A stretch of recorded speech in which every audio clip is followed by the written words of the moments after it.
And we pretty much leave it to the others to come and enjoy this smartphone growth or whatever the growth is going to happen. So I leave it like maybe the smartphone is over, but like now, like I see that right after the smartphone, what is next in India? And I know, like everybody talks about today, like there's a buzzword in the startup, right? It's like IoT. So IoT is like Internet of Things, and at SmartTron we call Internet of Trons. And like there's a new wave like of IoT is going to come. And if you look at the industry also, right, every 5 to 7 years, you see a new wave. And these new waves are going to be order of magnitude in terms of volume or revenues. If you start with the PC era, where you will have only like maybe hundreds of million devices, like units per year, but once you move to the smartphones has been created like billions of opportunities. Like you see like transport to the smartphones today, like 2 to 3 billion phones per year. Then this IoT wave is going to bring like 20 to 30 billion devices opportunity into the country. And what is this IoT, right? Everybody talks about it. It's a simple, right? Connecting the various devices and analyzing at the background. There's a lot of artificial intelligence. There is a machine learning. And the background, right, each devices will talk to each other and start providing the personalized solutions and the personal choices for us. And very soon you see like a lot of our devices would be like the smartphone in your pocket is going to tell you when to leave to office. It's already happening. And it's going to tell you one of the bulb in your house is went bad, you better replace it. Or like I'm going to make a order for you from Amazon or a Flipkart or whatever it is. And these devices, these IoT systems are going to tell you, okay, there's a gas cylinder, like it's coming to 20%, I'm going to make an order for you. So if you look at into that kind of opportunity, like you look at, right, the smart watches, bands, fitness, health bands, and these bands are going to kind of connect us to start like monitoring our health and everything, connect us to the doctors 24/7, and started providing the timely diagnosis. So once you think about this IoT and the kind of opportunities is like, there's a tremendous opportunity for this country to come and play in this actually. So very soon we have been seeing like the drones and autonomous self-drive cars. Then all the time I tell people, right, India always we skip one of the technology waves and go on to the next time. Whenever I see the self-drive cars, I see that India may skip the self-drive cars and we may go and pick it up on the flying cars, because we always know that we have a very challenging the infrastructure issues. So keeping this as a founding vision, like I moved from US and said, why can't we create a true global brand from India? Why can't we become one of the top 10 or top 20 companies? Why can't we build it? We have a talent, we have a market opportunity. That's where like the SmartRun founding vision. So pretty much the SmartRun founding vision was to create a IoT brand from India to India and a global actually. So working on whatever I've been talking about it.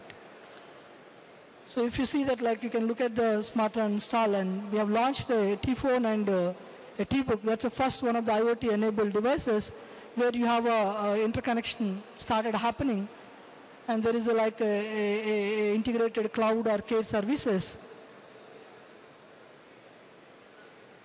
So, and basically the one thing I suggest to a lot of the audience, right, there's a tremendous opportunity, and there is a new wave will come and tell you there is a huge innovation in the hardware side. So this is the area where, like, this is the era where we are in. Every field, like from the apps to hardware to cloud to enterprise to home to everywhere, there is opportunity of making things to be autonomous and self-learning and self-healing. There's a very interesting things going to happen to most of these devices. There is a self-healing, like how the human, like a lot of times, most of our diseases, your human body start correcting by itself. Very soon you see the devices started correcting themselves actually. So pretty much SmartRun has been working on all these technologies for last 2 years, and we filed more than 60 patents. and we are ready to here to challenge some of the global brands and go to the global. And you all guys know it, there's a Mr. Sachin Tendulkar is a investor and the brand ambassador in our company. So when I met him first time, he asked me, if you can tell me if an Indian brand can be being carried by American by 2020, if you can promise me, I'll be part of, I can invest or I can be part of your story. So my promise to him was, don't wait, we don't have to wait till 2020, I can make it happen by 2017. So that's kind of a vision, that kind of strength, that kind of a, the thinking we need to have it to really challenge the global brands. So I leave it here for your thoughts. If you have any questions, I am willing to answer. Thank you.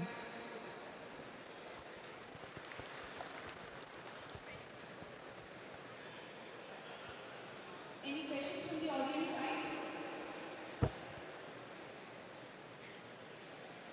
Any backbenchers? Time to ask right questions.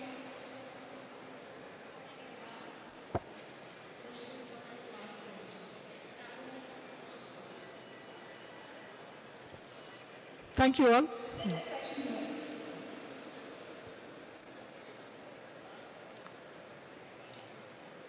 morning. My question to you is, I'm not a techie, I'm more or less policy guy. So while you started the company and you are doing business, so there are a couple of issues related with the policy framework. So in your eyes, what were the challenges in the policy level?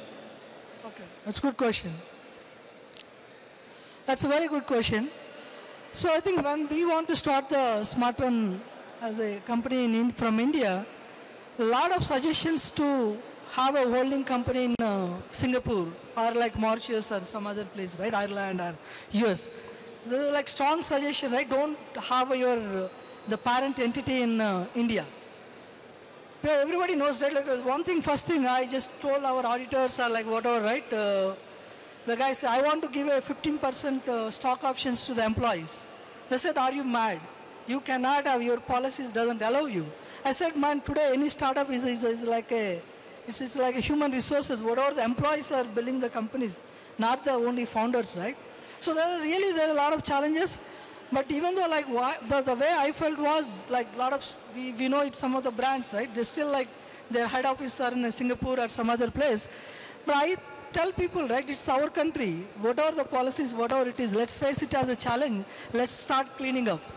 I agree with you. There are so many challenges, but I have taken a path to just challenge it and start correcting it or start fighting on the policies than like giving up and going to start a company in Singapore and have India as a cost center or a subsidiary. So I rather like to the young guys, right, I tell that this is my suggestion is, let's challenge the policies and start doing what you think is right, and when it comes, we deal it. Some of the options, some of the policies, we challenged it. I went and even talked to the ROC and said, this act is not irrelevant. If it comes to the stage, I'll go and fight it, but I'm going to do it as it is.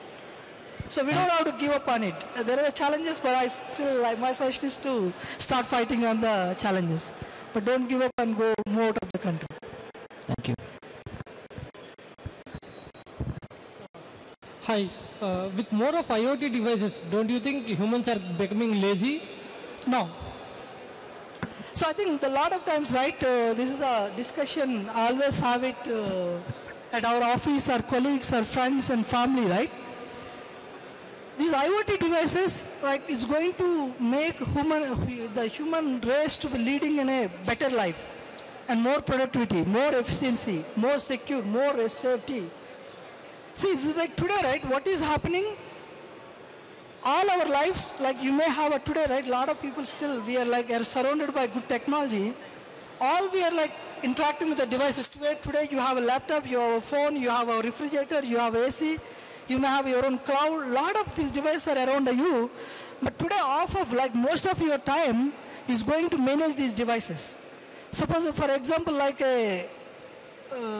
take example of your AC is not working. Your bulb went bad at home. Why you need to care about, right? So the mission has to care about mission. But then what will happen, right? Very soon, I always tell, yesterday also I was having the same chart. Somebody was asking me the same. I say that very soon you realize you'll have a quality time. That quality time today, right? Like most of Indians, like if you are busy, you cannot innovate. The simple thing, right? If you are like, have some time, you can think, you can innovate. Today, our human life is become, we are so busy with dealing with the devices and work, right? But this IoT is going to improve your efficiency and productivity. Very soon you started seeing that there is a lot of time which you have it. Lot of trivial things which you are taking care by yourself is going to taken over by the machines. Then you will have a time. This time you can spend with your family, or you can start thinking, or you can start innovating. So I exactly take it the other way. It's not a lazy, but generally, right, I always tell people, if you are lazy, you can innovate more. So I always tell, somebody is like at our office, somebody is like doing a scripting or like a manual testing. I say that hire a lazy guy for the testing. And the guy immediately realized, man, I cannot do this manually every day. I rather write a script and let the machine do it. I go and do something else. That's my elaborated answer for you. Thank you. Good morning, sir. Yeah. I am Siddhartha Jain. Now I have just heard your speech. In the speech you have mentioned as healing part. Pardon? That is the healing of the... Yeah, the devices healing. That is what I have heard for the first time. I wanted you to elaborate it on. Yeah. See, it's simple, right? If you look at some of our Tron products, we pretty much call in-house as a Tron. Look at like T-Phone or T-Book. We have a platform called the Care as a platform, T-Care as a platform. Today, a lot of times, right, you call people and call to the call center and say that my camera is not working, my Bluetooth is not working, my maybe wireless is not working, AC is maybe, as soon as you go home, you started touching and seeing that, oh, ACs may not be working right? Because like, the human has always have a perceptions. But you will have the IoT kind of system where it actually knows, it has a lot more sensors around it. This guy can like get come to know the device is not doing well, and it can go to the cloud or it get to some other place and get the solution for you. If a Bluetooth is not working, you have to really reinstall the whole firmware, right? So the device knows it, okay, Bluetooth is not working. Maybe I can have a small diagnose software inside the phone, and it can kick in every like night 12 o'clock to 1 o'clock.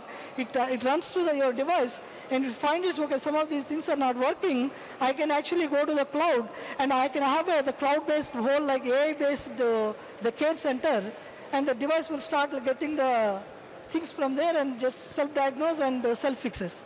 That's what I call it as a self-healing. So and we have been working on it, and we filed several patents in that area.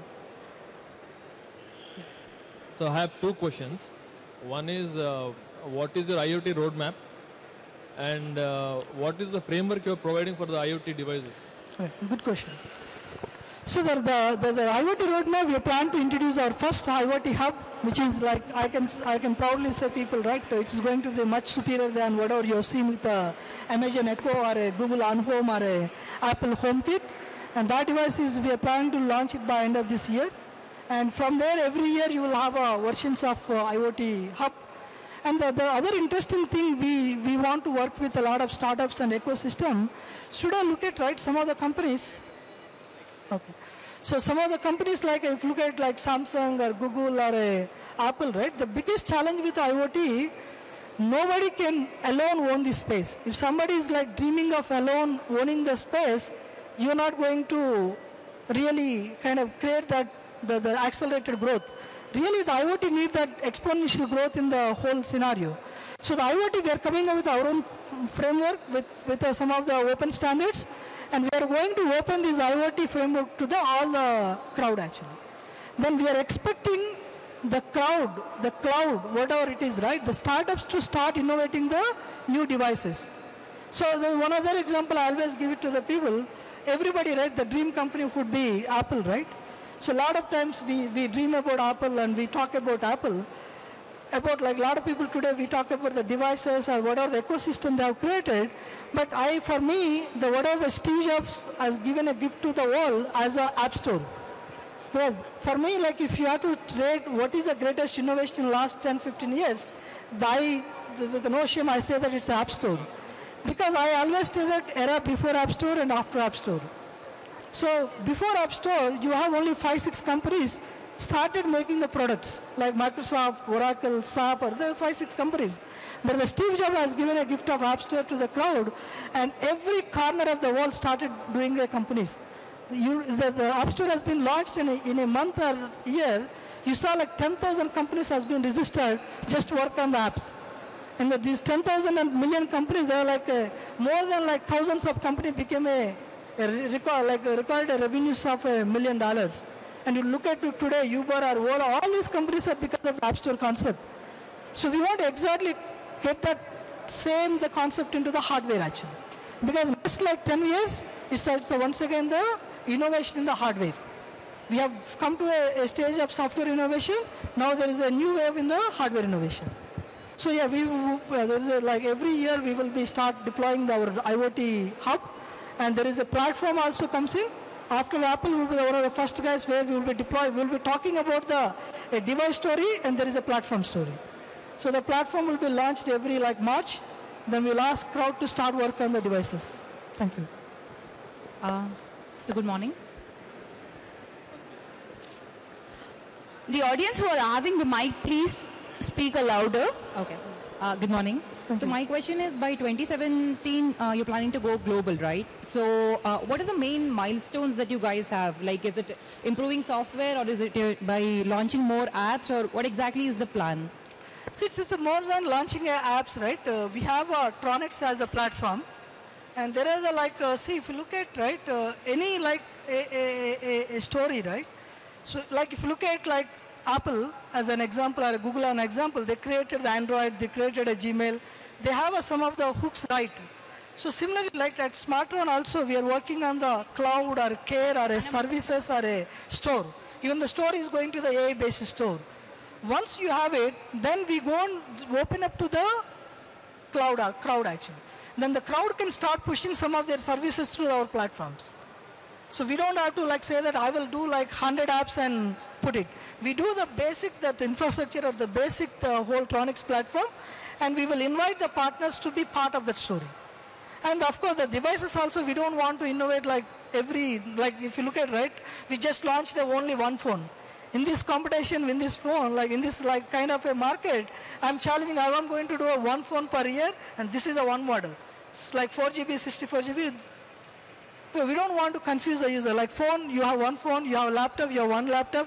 In the smartwatch, you have one smartwatch, you have IoT hub. These are the devices we want to take it to across the globe. And the same time, there's a Tronix is a platform that can be touch every like startup company in the world actually. So we already started working with the 15-20 startups. Being a startup, we started working with the 15-20 startups across the globe.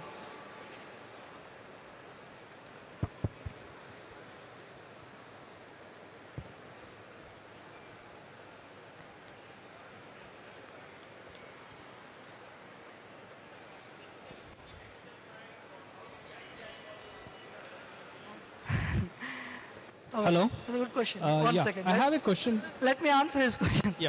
So I'm a graduate from IIT Kharagpur, and I've been with the startups. Somebody was telling, I was just telling somebody, this is my 5th startup, and the startup which we are about to exit in a silicon space. So I think in a week or two we'll be announcing one of the biggest exit in the world. That company is called Soft Missions. I'm the managing director and the global VP for that company. So I was one of the founding members of that company. So there we build like today, right, nobody have a guts to challenge the ARM and Intel in terms of processor, right? So today it's a processor means either ARM or a Intel x86. So we have created our own processor, and that is like going to come and change the lives of the human life. We are going to give like a 4x battery or a performance and a similar performance, similar node or similar technologies. So I've been the technical guy, and I'm still try to be very technical and work with engineers. Thank you. Yeah, what are the hardware challenges you're facing while connecting the various devices onto the IoT framework, like connecting a car? The car is not directly connected to any of the electronic devices where you can connect to a smartphone. What are the technical challenges and how you are dealing with those particular technical challenges, be it an AC, be it a car, be it like a washing machine, which today are not smart devices which can give the data out to a outside network like an IoT cloud or anything. So how are you trying to solve that particular problem? That's a good question. So like the other thing, right, the IoT are already like, maybe if you talk about home automation, there are already some of the solutions available, right? Like you look at, you have a smart lights and maybe smart switch and a lot of things are available. See, one of the biggest challenge to the technology, see, whenever the new technologies comes, I always tell like even my team or whatever it is, right? It has to be plug and play. See, today, if you look at, right, it's simple. I don't know, some of you guys might have been in the industry for 2005, 2006, 2007, till 2009 or 10.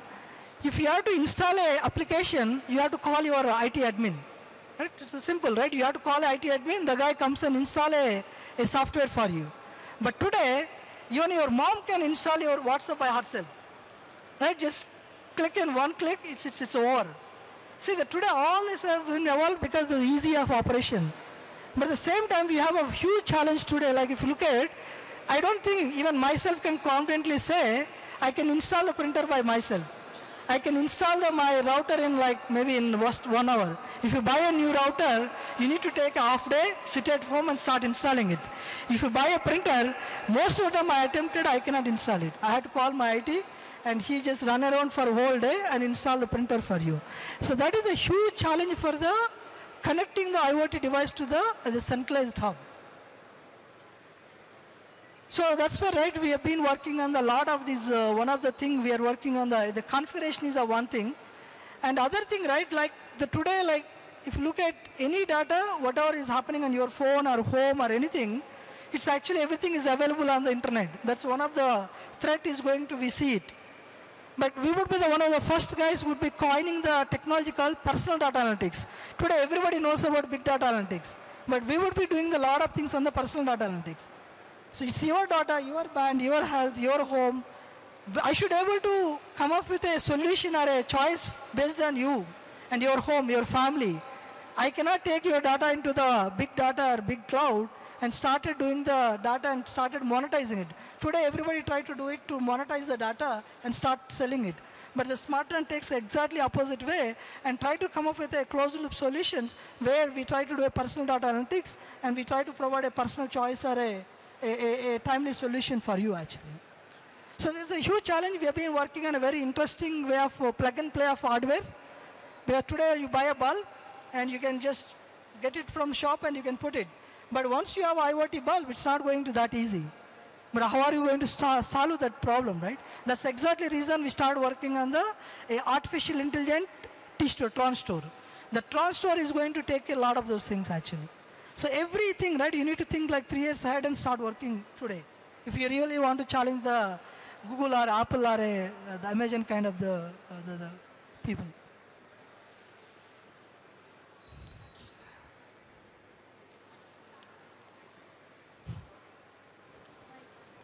Hello. That will be the last question.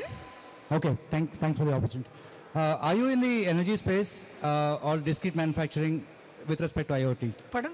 Energy space. I'm talking about energy generation from generation through transmission. No, not really. But the way we have looked at the SmartRun as a roadmap, right? We want to address the consumer needs first. Then the next, like every year we have one new thing started working on it. We'll be going into the enterprise, infrastructure, industrial, then the agriculture sectors over the period. But the energy space, as soon as you say that, it's very tempting topic for me. I always like the other guy, the newborn guy, right, Tesla.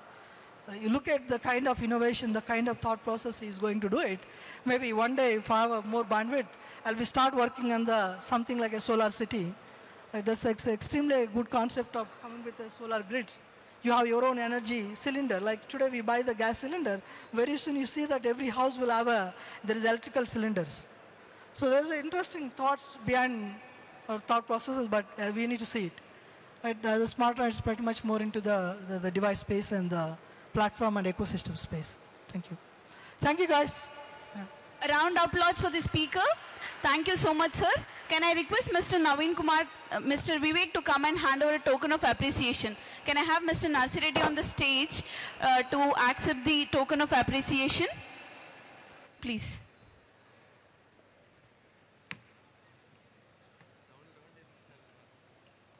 A round of applause, please. Thank you, sir. Now we have another energetic speaker, Mr. Abhay Deshpande, founder and CEO of Marjack. 17 years of long journey in e-commerce sector, and acquisition of Marjack by Capillary is a success story worth knowing for all of us. Now let's hear the whole story from him himself. Can I request Mr. Abhay Deshpande to come onto the dais?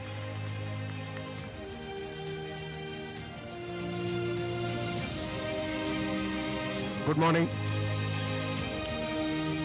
It's really good to see such a nice crowd in Hyderabad for a startup event. So before I start my presentation, I would like to just understand how many of you have really started already, or the companies are already started and running. Can you just start?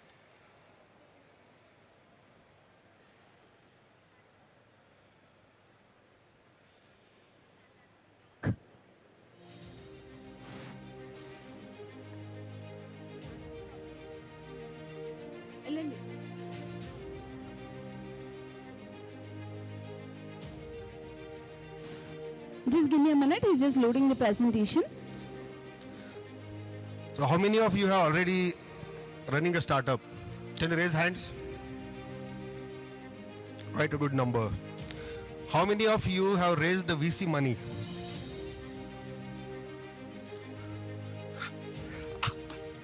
So I have somebody from the first row, funny. How many got rejected by the VCs?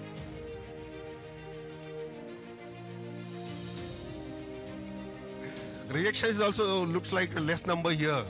Nobody has approached VCs yet? Is it?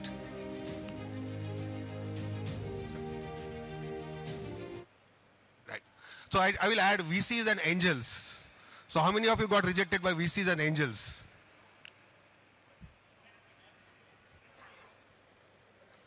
Okay.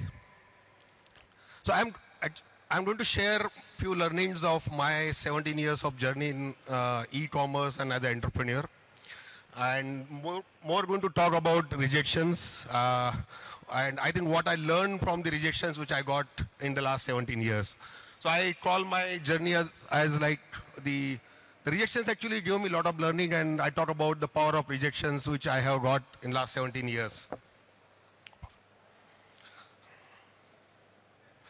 So brief about me. I think one amongst you hail from a family which has never done business. My father was a government servant, a middle class family. MBA I learned from rejections which I got in last 17 years. I just did my engineering in computer science. What I did in last 18 years is just e-commerce. I really don't understand any other business. I started in 1998 and till today doing e-commerce. Earlier I used to do e-commerce directly, but now last 7-8 years we have started enabling people to do e-commerce. So what I understand is just e-commerce and e-commerce. A failed entrepreneur, failed in my first venture, which I started in 98, closed it in 2005-06. So one failure, and next is a success, which so-called success, what we call it as. Brief about my college. I did my engineering from a small college in Maharashtra. There is a college called HGGS College. It's a government college. So we used to have two labs, Lab A and Lab B. I'm a computer science engineer. So, and there was a canteen, that's a C lab, which we used to call. So I used to spend 70% of my time in C lab, very few hours in the A and B lab practically. Learn more in the C lab than the actually A and B lab, frankly speaking, because I really learned how to build relationships, how to build contacts, how to build, but not much from the academic perspective. We used to have 45 marks, dress marks every year in engineering. So I was the best. I used to manage those marks very well so that every mark is utilized to get to the next year, right? You can use those 45 marks on different subject to get 40 and get passed. So actually that also gave me some learning that how to manage the limited funds which you have in your business. And in the final year, suddenly I got a good rank. I was the 8th ranker in the university, which was a surprise to many of our professors. So my journey started from Web 1.0. then the dot-com crash, and then the Web 2.0, what we call it today. So I started my first company in 1998. The company used to be called as Malamal.com. It was a e-commerce B2C portal. It started from Hyderabad. I think might be the amongst first few e-commerce companies in this country. People were not even aware about the internet those days. Getting the internet connection used to be like 3,000 rupees for 100 hours and 3 months waiting period and all that stuff. So that is the period we started this company. The business model was wonderful on the Excel sheet. We prepared a business model. I remember I still have that business model. Our GMV was supposed to be almost $1 billion in 2002 itself. So we started in 1998, and I thank Microsoft for creating such a wonderful tool.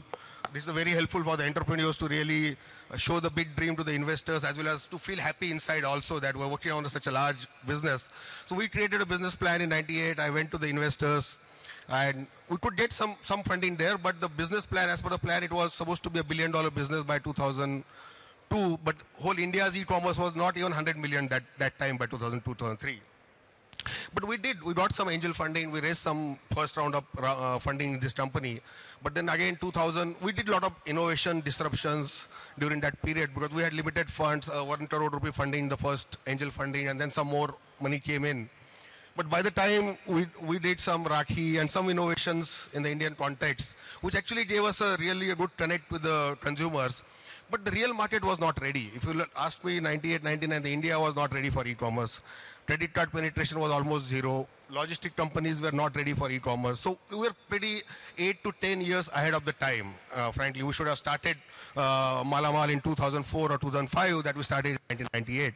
But still, as an entrepreneur, you feel that something might happen. But then 2000, again, the dot-com burst happened, and that was a tough period for us. The few learnings as entrepreneurs in my first venture, which I ran from Malamal from 1998 to 2005, the end result was we couldn't become Malamal from the monetary perspective. Malamal nahi bane, but from the knowledge, from the e-commerce understanding point of view, we really learned a lot. So I say we became Malamal from the e-commerce knowledge perspective, not from the monetary perspective. Few learnings which I got from my first ventures, first 8 years. You need to be at the right place at the right time. So as I said, I started almost 8 to 9 years ahead of the time. That was not the perfect time to start an e-commerce company. Hire a right talent. That was another big learning I had, because all my hiring in my first venture was either my friends, my relatives, my cousins, 25% at least.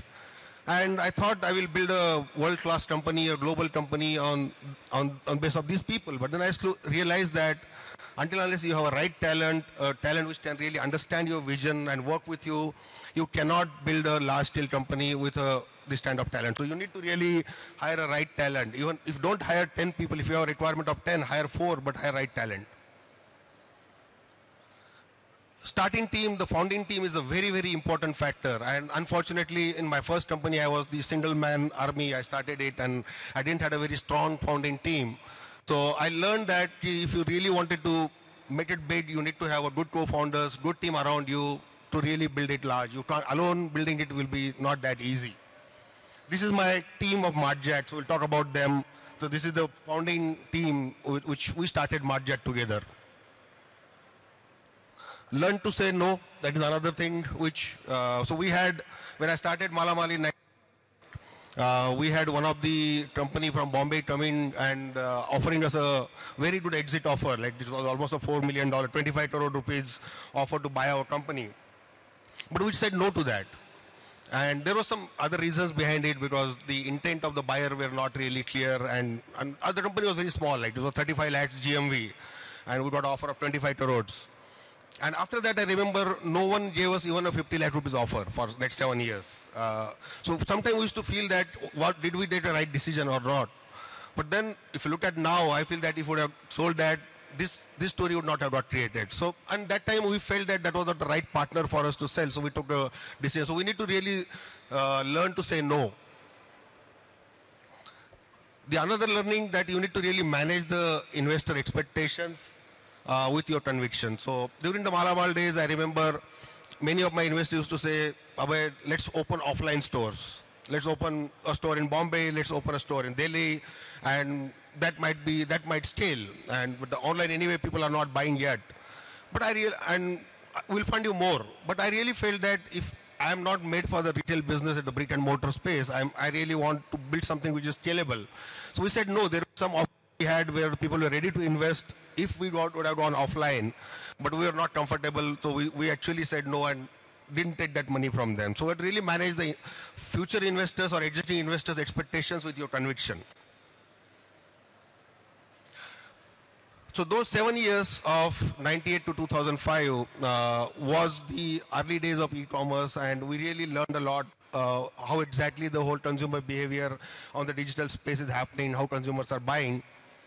Based on those learnings, then 2005, 2006 was a period where we started thinking that can we build a platform, because by then a lot of these retailers, brands like Polarity, Karachi's, these guys started talking to us and they started thinking of having their own store. So we realized that there might be, and that is a period where in the next 10 years, we're going to see a real e-commerce boom in this country.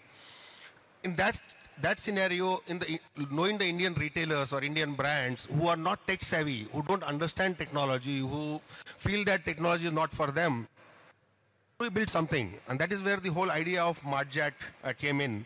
And the MartJack as a company was formed in 2007. So I think we pivoted from a consumer business to a B2B business, a software business in 2007. So we closed MartJack, in fact, completely closed, and started a new company in 2007.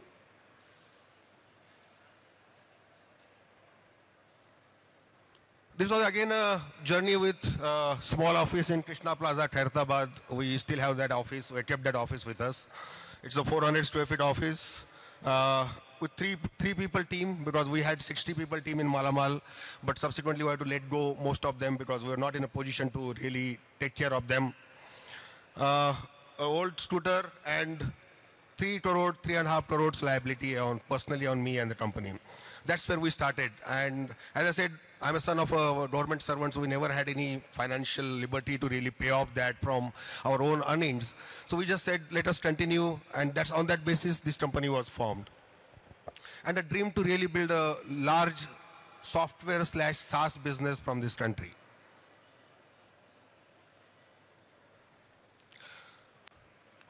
So just to give you an idea about what we built and what MartJack is. So MartJack is an e-commerce platform, and it has been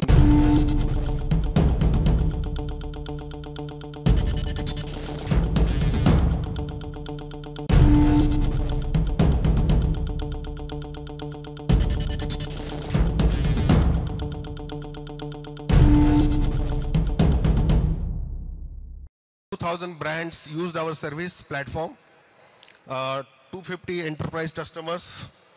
We raised around 7 million, so we'll talk about it. So a couple of clients, if you look at global clients like Walmart, Future Group, Pizza Hut, all these guys use our technology and platform from MartJack. So MartJack was when we started in 2007, I think, again, the SaaS was an unknown word. So when we started in 1998, Malamal.com, e-commerce was the unknown word. When we started MartJack, again, the SaaS was not known. Most of us know that SaaS B2B Bahuti wala SaaS. So nobody knew about the real software as a service business. So we started it. It was not easy when we used to go to the retailers and used to tell them, sir, we are providing you a platform where you can create your online store, and you have to pay us 5,000 rupees per month. The reaction used to be that, why should I pay you 5,000 rupees per month, right? First of all, in this country where the Microsoft CD is available for 100 rupees, people don't feel for paying for the software. So it was very tough convincing people for SaaS, monthly model, and very, very difficult. So being the first SaaS player almost in the country, we went through a lot of pains that telling them, a lot of people we met, they said, take this 1 lakh rupees, no monthly, I don't understand this. I remember one of the initial customer from Hyderabad, I will share that story. Somebody from Malakpet, who signed up with us, and our sales guy went and sold a package to him, some 8,000 rupees per month. He gave the check of 24,000 rupees, and he came back, signed up, the form is filled.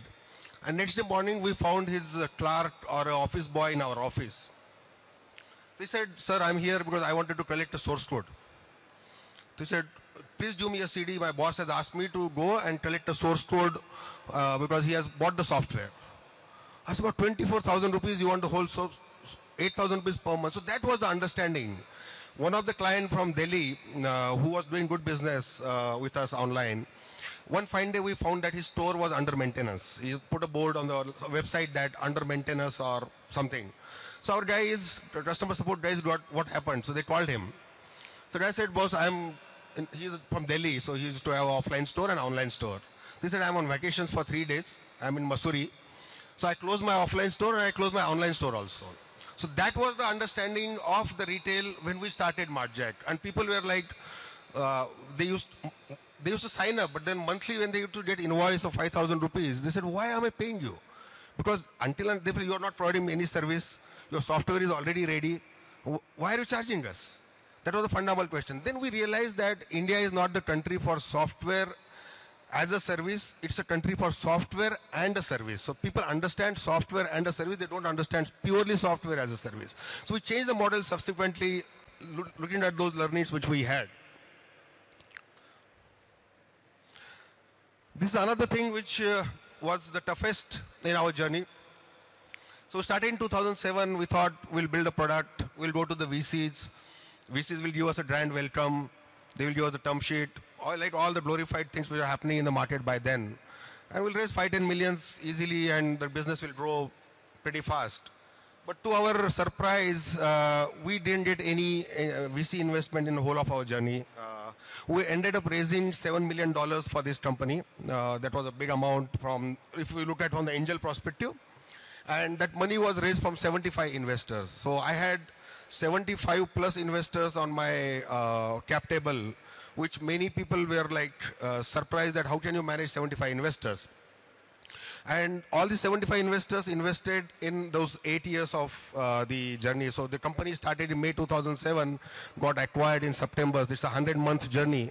So in 100 months, we have 75 investors plus 15 already exited during the journey. So 90 investors. So almost one investor a month. So it was like people work on daily wages. So we were using the monthly funding. So let's go and raise some money. Because being a product company, if you want to build a product company, it takes 8 years to 9 years for the SaaS business to become profitable and scalable. At a scale, you can't build a SaaS business with profitability positioning of 3 to 4 years. You have to keep on investing on the product. You have to keep on investing on the manpower. You have to keep on innovating. Then only the business can. And that it needs a lot of money. So 7 million is the money raised from 75 investors. My job, I don't remember after 2009, I really did any other work than just raising money. Thankfully, my founding team was very strong, so I had a very good team. So they could take care of the business. But I was completely focusing on fundraise, go meet investors. I had from 5 lakh rupees to 12 crores. There were different guys. All 42 crore came in 135 tranches. So in 100 months, so almost like every month you have one check coming from the investors. The problem there was that we never had money to plan for more than 3 months. If today I'm sitting and planning a business plan, I never had money more than 90 days. There was a scenario twice or thrice in 9 years where I had money for 3 months. Otherwise it was every month you have to really manage at the month end salaries and all that stuff. It was tough. Got rejected by the VCs 100 plus times. One VC rejecting 3-4 times. So overall 50 unique VCs. I met every VC in the country. From Sequoia Capital, from Warburg, from everyone, you name it. They know me personally. There was a situation that they became friends. They started sending me the e-commerce business leads which they used to get and take my feedback on that. Kya, what do you think about this business? I said, you are not investing in my business and you are taking feedback on other business from me. So I have gone through that. Every time they went, so we started, we were 5 lakh rupees a month. We went to them, sir, good about the wonderful team, but we will like to see that can you go to 20 lakh rupees a month? I said, okay. So then we worked hard for a year or so. We went to 20 lakh rupees. Again went to them. Good, you have done a good job, but let's keep in touch. We have to see that can it be a 50 lakh rupees a month business. So that continued. Even by the time we reached 2 crore rupees a month, we were hearing the same thing. Can you reach $1 million that time? So I think somehow when we start looking at it, why we got rejected, there can be multiple reasons. One of them, I can easily say, it was a Hyderabad-based company, and that time the Hyderabad ecosystem was not really great about the startup. And VCs did not have an office in Hyderabad, so that I can say that. The other thing was, we didn't have this tick mark of IIT co-founders, IIM co-founders. We were all passed out from some college in Maharashtra, from a small village, so we didn't have that glamour. Or third thing, we were not able to impress them, although the numbers were good, but still we were not able to impress them somehow.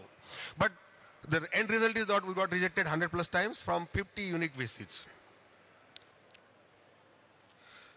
We got even, that was one of the largest setback for us, that one of the largest global company wanted to acquire us in 2011. And we went through a process, 9 months, and even 100 people from US traveled to India. Everything was done, our offer letters were given. And just 15 days before the transactions, you get an update from it that the transaction is called off. That was one of the biggest rejection, because we were completely prepared for it. Our investors started counting money, that my top employees started looking at villas and apartments in Hyderabad. And suddenly you came to know that the deal is not happening. And that was the biggest one, because by then we had just 20 lakh rupees in the account, and the rejection has already happened. And when you go to the market and talk to the existing investor also, because you are a rejected material suddenly. Getting rejection from VC is different, but getting rejection in the acquisition is completely different. So that was another learning, that when we went after the deal to talk to the people, we realized that they're starting looking towards it, that there is something wrong in this company. Why is this deal has not gone through? Although it was a confidential deal, nobody knew about it, but generally people come to know about there is something happening here. So I think that was another big rejection and a setback which we saw in our journey. So as I said, initially our focus was SMBs, so 5,000 rupees, 3,000 rupees per month, 10,000 rupees per month. We had 2,000 clients. But then all these stories like people who are not paying, collection is a big challenge in India. SMB SaaS business is still, India is not ready. And we realized that if we really continue like this, we'll keep on getting the customers, 100 customers a month, but there will be 70 which will not be paying and going out of the system every month. So we'll not really grow. So we pivoted again. That was another pivot from B2C to SMB platform and SMB to enterprise platform. So that pivoting we do, we said that we need to really build our product for enterprises who really has a money vision to really make big in the e-commerce space, omni-channel space. And that we did after 2012, that after that rejection from the acquisition, we really changed our gears and made a more enterprise platform. I think that was the turning point, and that all this thing was possible because of this team, because I think this is the biggest pillar of our success. But we never had big money, we never had big backings, we were all there was no one to back us, but still we could survive, gone through those hiccups and create a platform or a successful company. It's just because of this 150, 175 people. And I think, as I said, the first venture, the learning which I had, this time I made sure that I hire the right talent. So we had people from IIT, we had people from IIM, we have Google, Facebook, people left their jobs, joined us at a 1/3 salary, worked with us for 5 years, 6 years, without increments, without much of the financial benefits, and they stick together, even in the bad period. That was the most important period. Even after that rejection from the acquisition, we lost 2 senior guys out of 20. That was the big thing, because otherwise, in that kind of scenario, all your top management start getting shaky and leaves you. So this is the team, I think I give the credit of my successes, 8 out of 10 goes to this team, because I just started. After that, for last 9 years, I was just doing the fundraise and the corporate development of acquisitions and merger. I didn't really do any active contribution in the business except starting this company as a founder. What made us stay together, the team, was a hope of building something valuable, building something great where our customers are happy, our investors are happy. So that hope of building something kept us together. Positive energy, I think that was the biggest strength of MartJack team. Even in the bad times, worst times, we could stay together just because of the positive energy of the overall team and the top management. And the trust. That was, I think, the biggest factor in our journey and our success story, because the kind of trust we had on each other, employee, the co-founders, even the investors. So just to share with you, all these 7 millions which I raised, there was not a single shareholder agreement. So almost 75 investors invested money in my company without signing a shareholder agreement. We know if somebody, you don't use a 5 lakh rupees loan or 10 lakh rupees loan, they make sure that all your properties and all your promissory notes, post-dated checks are taken. Although it was equity investment, it was a blind trust. And one person can trust. We saw that 75 people trusting us.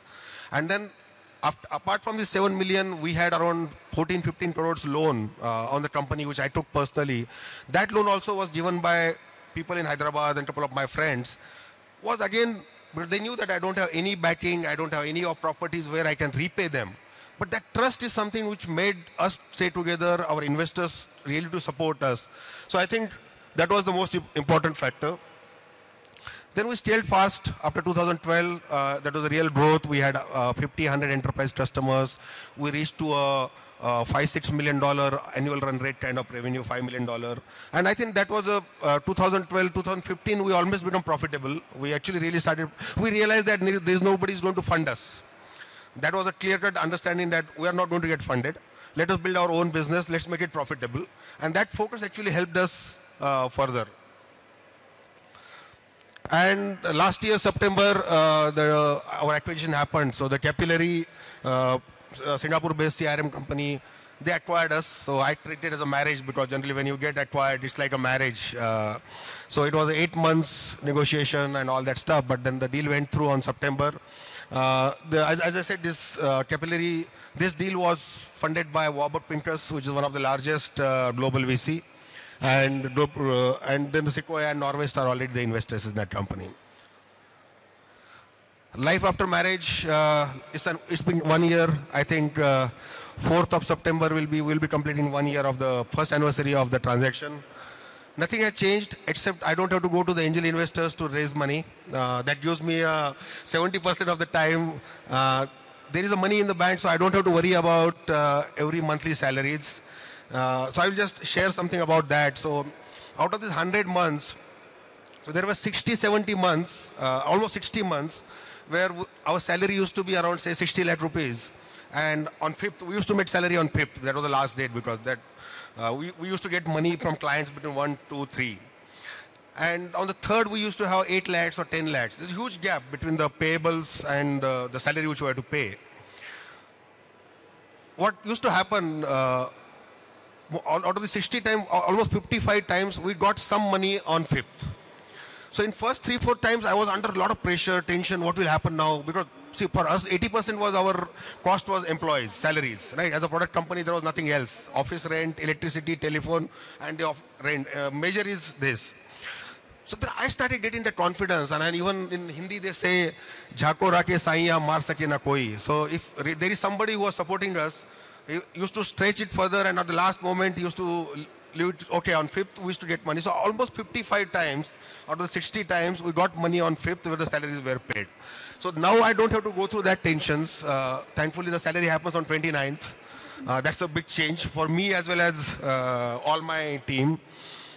People, we can travel. Earlier we used to, every client visit also, we used to really plan 3-4 visits. Now we travel very openly, fatapat hota hai client ka. And I think those are some changes. Otherwise, business as usual, the integration has worked well, deal has worked well, both the companies have got benefited out of it.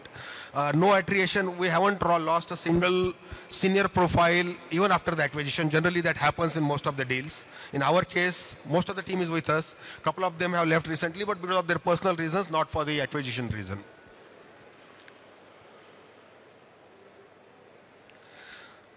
Awards and recognitions, I kept this slide blank because I think we got a couple of awards from HISA and all those things, but I don't want to talk about them because we were never in the limelight. Many of, even Hyderabadis don't know us, many media also don't know us. Now few of the people know us, but in the B2B business, non-funded company, no IIT, no IIM, so there was no tick marks were there, so media and all the guys were not interested in us. The biggest award and recognition which I personally feel is that we have brought a change in at least 300 to 400 people's life. So at least my 75 to 90 investors, they have made anything from 2x to 25x. I made brought some change in their life. My 300 to 500 customers who have really made some business out of my platform, they are the real award and recognition for us. And most importantly, my team, who really stayed with me, be a part of my struggle. So we made that at least there are $3-4 millionaires, 30-40 rupee crorepati's we created out of this transaction. So we made sure that all the wealth which we created, 40 to 50% of that was distributed amongst our team. So on 4th September, when I saw those happy faces that this is also a reality of life, this happens in reality, that I think was the biggest award and recognition which I have earned in my 17 years of entrepreneurship.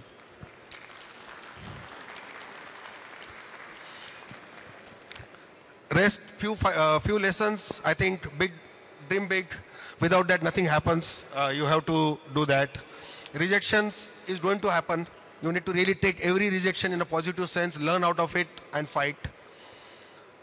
Build trust, hire a class A team, don't compromise on that. And the final is entrepreneurship is a journey which is never going to finish. So already I have completed my first journey. I'm here. Might be people have already started asking me what's next. So might be in 2017 or 18, there will be another startup which might do. So entrepreneurship is never going to end. It's an always going journey. Thank you very much. Thank you so much.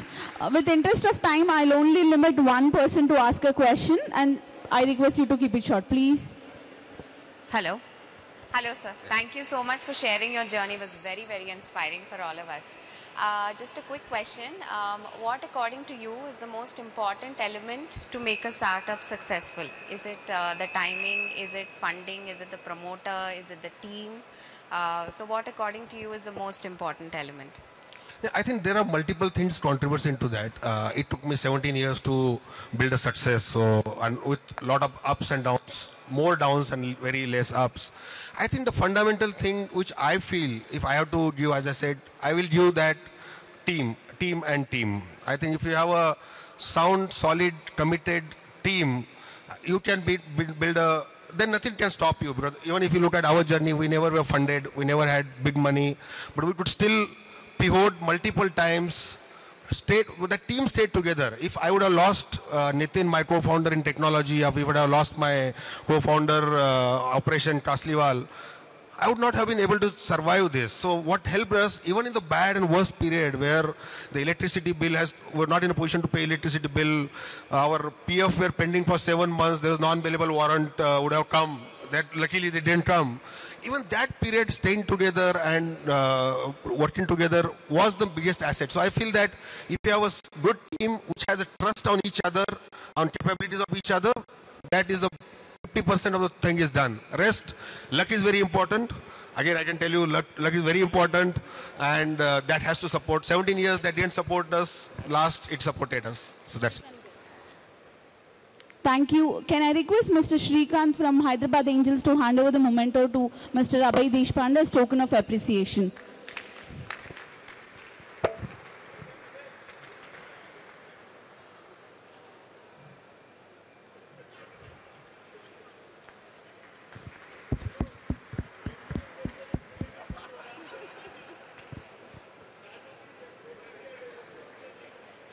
Thank you, sir. Thank you so much. That was very inspiring and lot to learn from your journey. Now let's move on to the next panel discussion. The next panel discussion is about how to launch a startup, idea, growth, hacking and success. We now have Ashok Patnaik of Your Story moderating the session, and the other panelists are Mr. Bharat Lingam from Purple Top, Mr. Ajay Kolla from Wisdom Jobs, and Mr. Fani Raja from Jaggle. Can I request all the speakers to take on their seat on the stage? And Mr. Subbaraju Perichella from Real Shopee as one of the other panelists. Hi. And over to you, Ashok. Thank you. Hi, everybody. We have guests already introduced. And we're gonna discuss about how to launch a startup, idea, growth, hacking, and success. Yeah, it's okay. Audio is okay. Yeah. Yeah. I'll yeah. Yes. We have one more mic. Okay. We'll start with Subbaraju. Yeah. How are we gonna start a startup? In your words, how to idea, It's okay? Okay? From idea to startup, what is the journey of a startup? Just share me in 2 more words.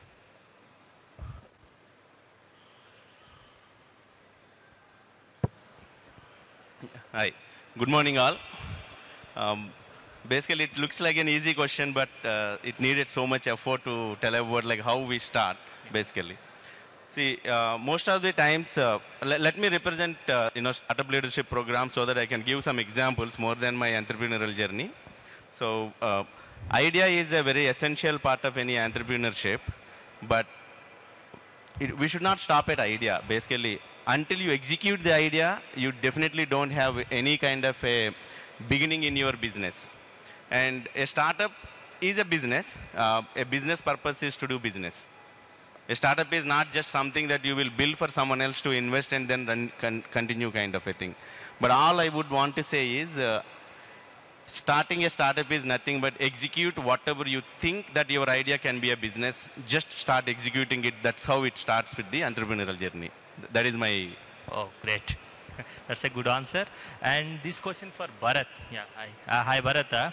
What type of technical knowledge you need for a startup? What type of technical knowledge you need for a startup? Can you please repeat? I'm not able to hear your question. What type of technical knowledge you need for a startup? Okay. This one. I think that's a very, very open question, right? So the question is what kind of technical knowledge do you need for a startup, right? So I think, sorry? Yeah? Yeah. So, well, it depends on what kind of business you are starting, right? And what kind of background that you have. I wouldn't say that it's a prerequisite for you to know a lot about technology to, start a technology company. There have been a lot of examples where, for example, if you look at, Alibaba, or if you look at, Apple, where, Steve was one of the major co-founders, you do know that, you do see that these people were not really writing code, or they may not fundamentally have a very, very in-depth knowledge about, how electrons and protons, mix together and create bits and bytes. But you are fundamentally bringing, I would feel that, something a lot more, important to the business, which is fundamentally, it could be the understanding of how the market is going to evolve over the next few years. It's about your understanding as to how you will be handling the various obstacles that come your way. What is your plan for building the right kind of team, so on and so forth. Having said that, you do have a few companies that are, fundamentally technology driven. So in which particular case, for example, I want to be able to create, a next generation quantum processor. I'll need to have strong people who are co-founders who have very good understanding about how this technology is, going to evolve and, things like that, right? But bottom line is, knowledge about, intimate knowledge of technology is not a prerequisite. Jeff Bezos didn't write code. It's free for Alibaba, didn't write code, right? So. Okay. And how about this question for Faniraj? You tell me, how did you growth hacking your startup? Share your little idea.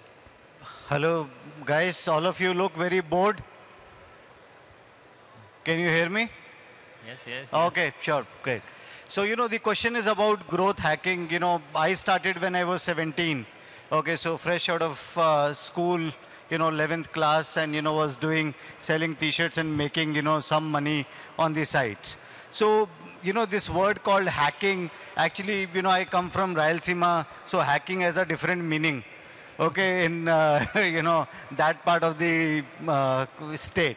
So, this new term called growth hacking is basically about, how do you build growth and, build very fast growth, okay? So, all depends on, what kind of, systems, you are planning, what kind of, business you are in for you to have a great growth. But in terms, for me, there are 3 steps. One is the idea, which is basically in your mind.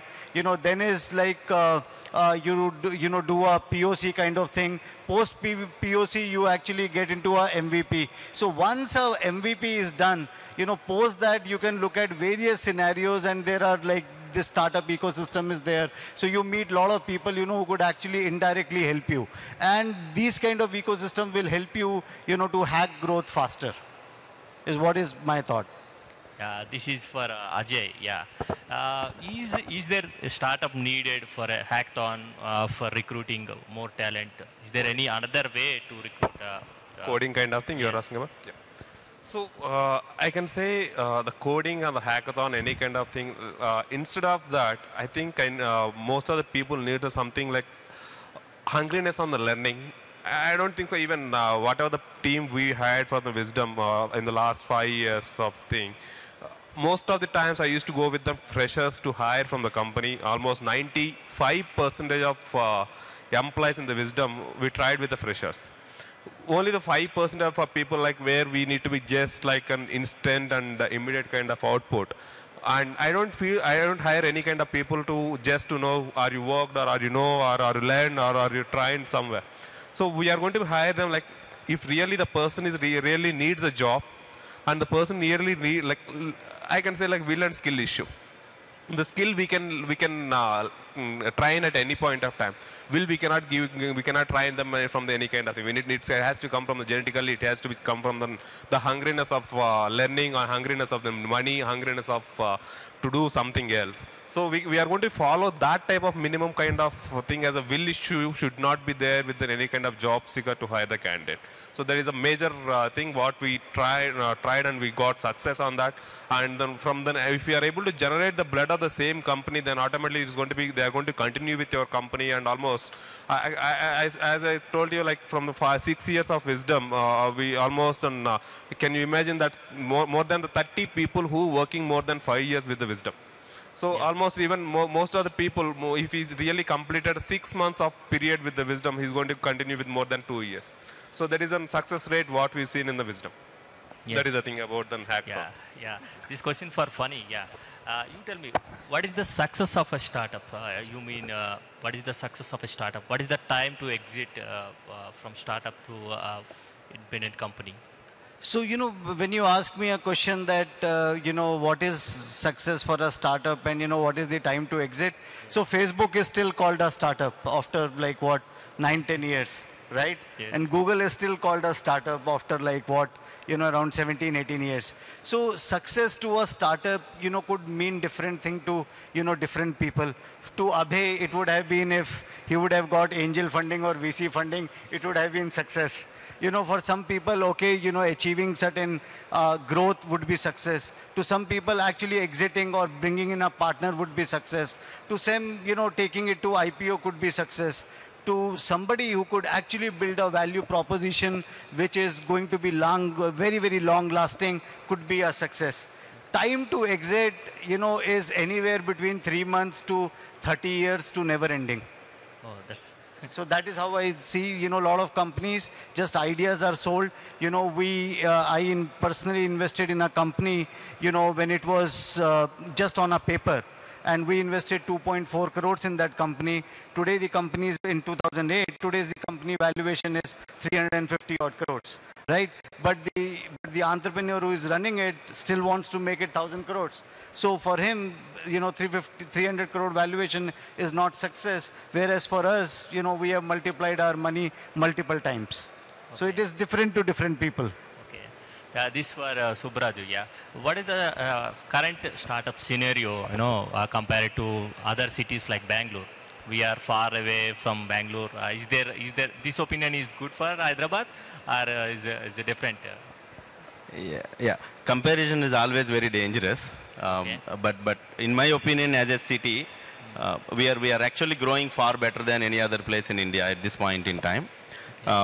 Because of, let me tell my own personal, numbers which we did last year. So Startup Leadership Program is a global platform. Just wanted to tell because this is a platform which works for the startup founders to make them understand how to start and make the business successful. So we have, when we opened for applications, we have 288 applications, which is the largest number that any chapter on the globe got. That is, we are about 26 chapters across the globe. And we are the largest numbers in applications.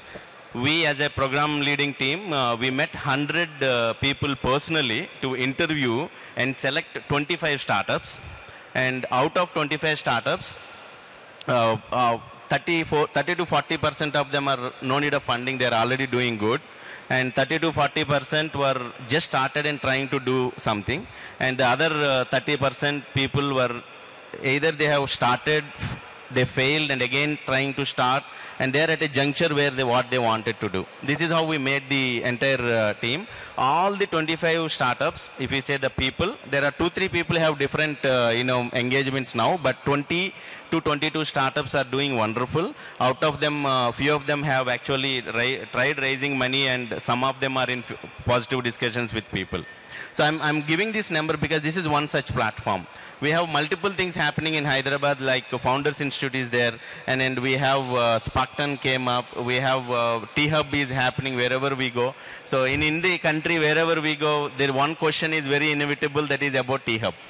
So you guys are doing amazing. And so from Hyderabad, and one another personal experience as an entrepreneur, whenever we are going and meeting people to raise money, they are actually telling that being in Hyderabad, probably you may not get better valuation. Shift to Bangalore, you will get 20% of additional valuation kind of a thing. So these things are happening at one side. The other side, like me, there are quite a few entrepreneurs who are getting this kind of a information from different people and questions from different people. But I can say, my friends here also can vouch. We are the most vibrant ecosystem at this point in time. Certainly, yes. But the level of maturity, yes, we have a very long way to go. Certainly, we are there in getting into that particular point, is my view on. And this is the best city, in my opinion, to be in for any kind of a startup or entrepreneurial activity at this point of time. Okay, that's good. Any interaction from audience?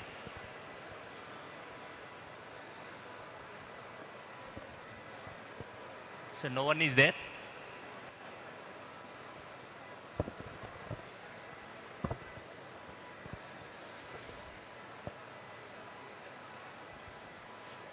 Introduce yourself and ask the question.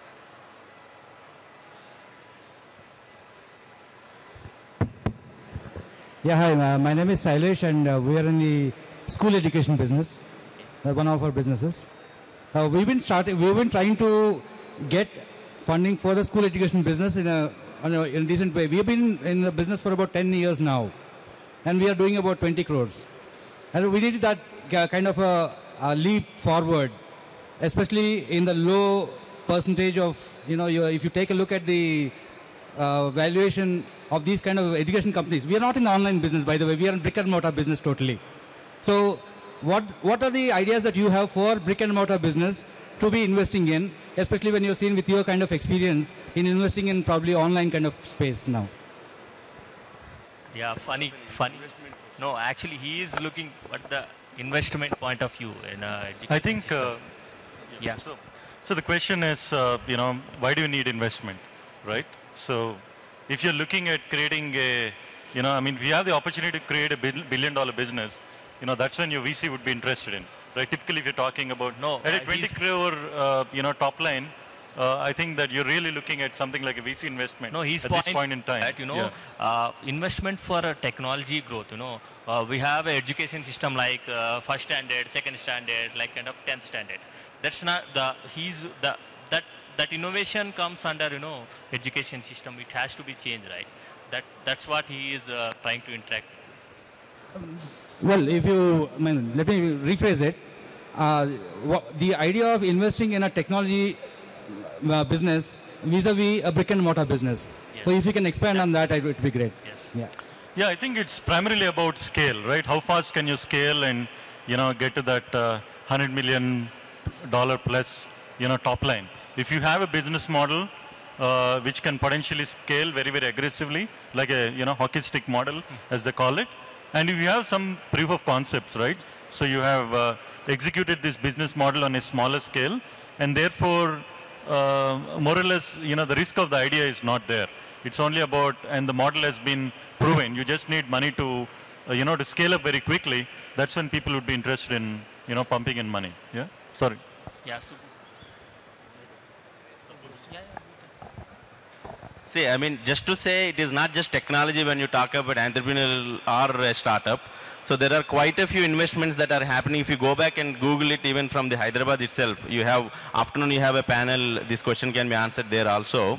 The percentage of investments into brick and mortar businesses or non-technology businesses are almost equal to the investments that are happening to technology. So there's no limitation to it basically. But as I said, most of us we always talk, a purpose of a startup is business. Right? The business purpose is make some money, get some revenues and make some profits to it. So everything depends on that basically. It is not just, whatever business you do, if the business is scalable, if the business is making proper business sense, I think it is, investable only. So that is my view. I mean, Funny, you have anything to add? Yeah. So, first of all, let me congratulate you that, you have a 20 crore top line in school, which is very nice. I very sincerely looking at a lot of, schools in Hyderabad, whether you take Gautam Model School or Oak Ridge, or all of them have got funding. And they are all in the range of, 100 odd crores. But when they started, they were also in the range of maybe, 30, 40 crores when they got funding. So there is no particular differentiation between, funding tech and non-tech. So there is equal amount of funding which is happening in the tech sector as well as non-tech sector.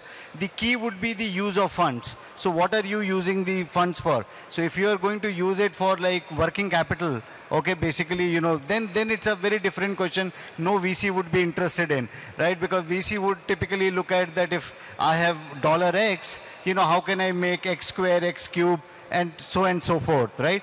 Versus, a brick and mortar, system would be slightly different, right? That is what the difference would be. Yeah, I'm extending that question. Yeah, why these investment not coming under education system in the innovation kind of thing? We are going, we are giving textbooks, learning, exam system like kind of thing. Why